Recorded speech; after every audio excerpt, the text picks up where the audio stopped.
everybody, welcome to another video. This one's another one of my odds and ends videos, which means it's just a bunch of little clips, sorted things going on up here at the Poverty Hill Camp.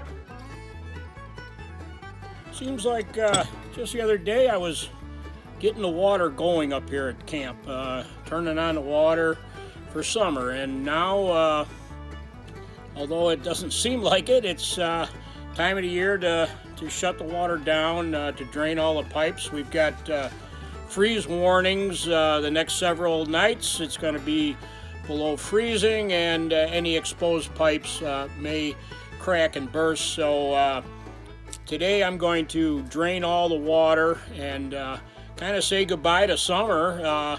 But with saying goodbye to summer, it's a hello to fall, and with fall comes a lot of opportunities for a backwoodsman such as myself. You still have the opportunity to fish, some great fishing in the fall. Small game hunting will be starting shortly. With that, you got the opportunity to hunt squirrels, rabbits, pheasants, grouse, and then we have a turkey season up here, a fall turkey season. We've got a archery season for deer and bear, followed by a regular season for firearms for deer and bear. So it's a great time of the year. Coming up in a little bit is a youth hunt weekend in which I'll be mentoring my grandson Michael. He has the opportunity, because of his age, to go out with a firearm on a special season for deer and bear. So I'm not allowed to hunt, but I accompany him, and I'm his mentor that weekend. So that's going to be a lot of fun. So there's a lot to look forward to this fall. This time of year is a great time of the year if you're a backwoodsman, a hunter, trapper, fisherman. So I'm kind of looking forward to it. I'm kind of sad that summer's over, but kind of happy that fall's here. So I got to get the water drained, and then I got a few other things to show you if you want to hang around. With the upcoming archery season, I made some new arrows here. These are cedar shafts, but I made them in a primitive fashion. Wild turkey feathers for fletching. They're tied on with backstrap sinew from a deer. Self-knock arrows, which means that there's no plastic knock on them, that they're just, the knock is cut right into the shaft. I still need to put some points on these arrows, but I'm going to take them hunting this year, and hopefully I get an opportunity to harvest a deer with them. As far as arrows go, I'm fortunate with the archery club I belong to have met and become friends with a fellow by the name of Jerry Lee. Jerry Lee's out of Canada, and he's a member of our archery club. And Jerry is what they call a fletcher of arrows. So he makes arrows, and that's kind of his specialty. Now, Jerry doesn't necessarily make hunting arrows. What Jerry makes is reproductions of medieval war arrows, and I wanted to show everybody a couple of examples of them. Here's one. I believe it's a poplar shaft, very long fletchings, and you can see where he has tied the fletching on with silk thread. Absolutely beautiful. The spacing and everything is absolutely beautiful.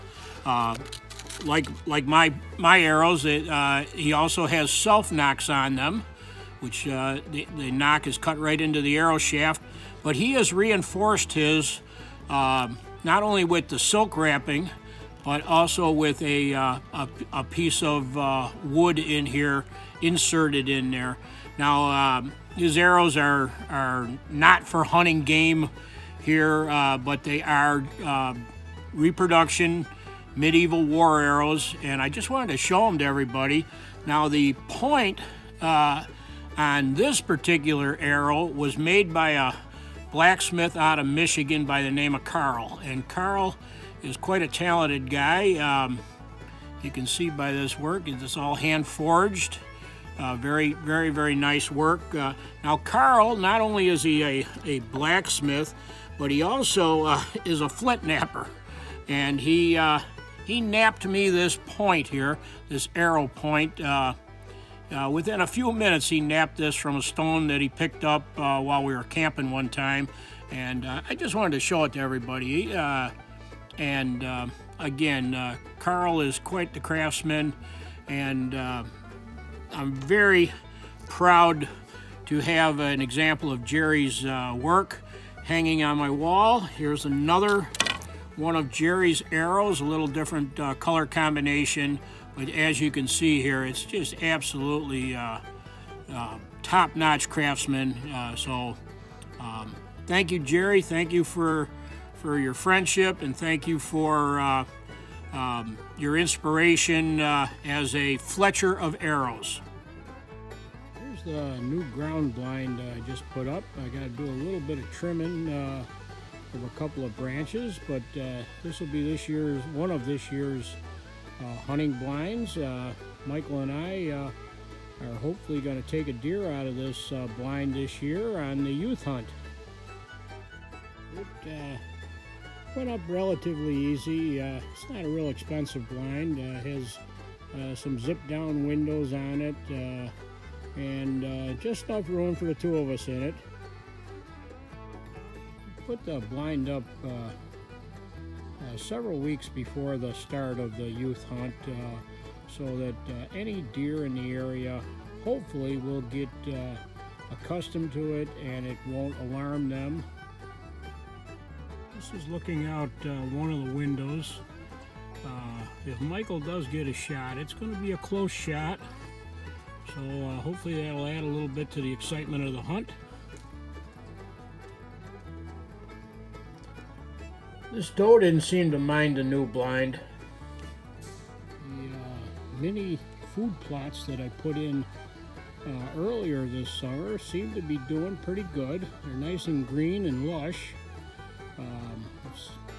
Time will tell whether or not they draw in any deer during hunting season, but for the most part, considering the poor soil quality down here, I'm pretty happy with the way they grew. Here's another look at another one of those mini food plots that I put in earlier. All I did basically was scratch up the dirt a little bit and throw the seed in, and it did say on the package it would grow just about anywhere, and it's growing. Like I said, I'm not sure how well it will attract the deer, but it was something I wanted to try. Can't hurt, right? If a Stone Age man could travel forward in time, I know it's not possible, but if it was possible, what would someone from the Stone Age find of interest in today's world? Well, I was in the hardware store the other day, and, well, I'm getting ahead of myself. This is a bow drill kit. This is used for making fire, primitive means of making fire. And I've showed how it works in some other videos. The parts of it are a drill, what they call a bearing block, the hearth, and the bow. And how it works is your drill is inserted into the hearth, the bow, the cordage of the bow is wrapped around the drill, and as you're spinning it, you're applying pressure, downward pressure, with what they're calling a bearing block. And this downward pressure creates friction at the hearth, and hopefully, if all goes well, you can create a coal to start a fire. So anyhow, back to what I was talking about when I was at the hardware store, I saw these bearings. They're a little ball bearing, I don't know if they're used for wheels or what they're used for. And it got me thinking that maybe I would make a modern version of a bearing block. So I got a piece of wood, hollowed it out a little bit, inserted this ball bearing device here into it, and the idea is this reduces the friction to almost nothing at this end. So in theory, it should make starting your fire much easier. So something like this might have been of interest to a Stone Age man. So anyhow, I made this little gizmo.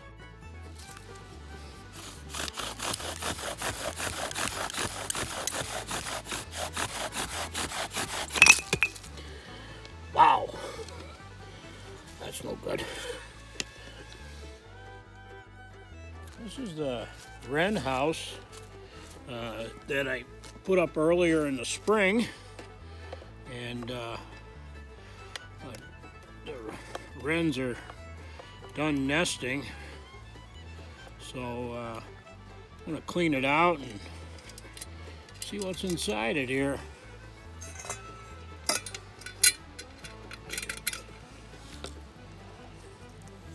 Well, there's the wren's nest in there, and doesn't look like any issues with it or anything. So I think they were successful in raising their young.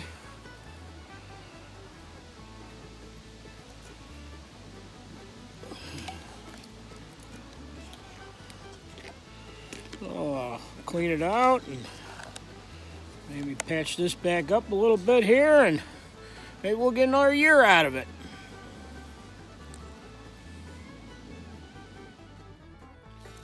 Interesting how they had it, the nest built, is they first took these larger twigs and built it up, built it on the bottom, built it up, oh, I don't know, a couple, 3 inches, and then they took this light grass, this real light grass here, and they built their nest on top of the twigs.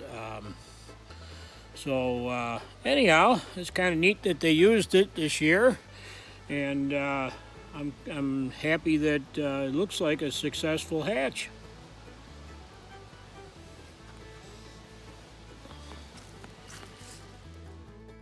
Here's the other birdhouse that I had out, similar style. Now let's see what went on with this one this year.